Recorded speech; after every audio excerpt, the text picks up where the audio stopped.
શું કરો છો રમેશભાઈ? એ આ ગૌકૃપા અમૃતમ બનાવી છે ભાઈ. હા સમજ્યા? હા ગૌકૃપા અમૃતમ.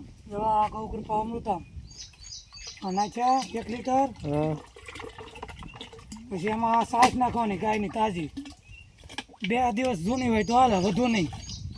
આ ગાયની છાશ આ ગોળ છે, એ ગોળ 1 કિલો લેવાનો. હવે આ ગોળ 1 કિલો આમાં નાખી દેવાનું મિશ્રણ. થઈ ગયું? આમાં નાખી આ બધું નાખી દેવાનું અંદર. અઠવાડિયું રહેવા દેવાનું.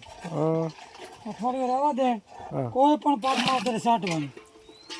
આ છાશ નાખી દીધી 5-6 લીટર. આ એડ કરી દીધું. હવે અને લાકડીના દંડેથી ઘડિયાળનો કાંટો એટલે એમાં લાવવાનો છે. તો આપણે આગળ લાકડો લઈ આવીશું, પહેલાં આમાં લાવી નાખીએ.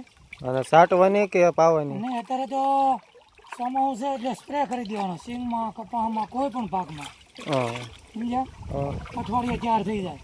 મારુતિ નંદન પ્રાકૃતિક ફાર્મ, ગામ બીલા, તાલુકો જેસર, જિલ્લો ભાવનગર, રમેશભાઈ લવજીભાઈ રાદડિયા. અસ્તુ જય ગો માતા.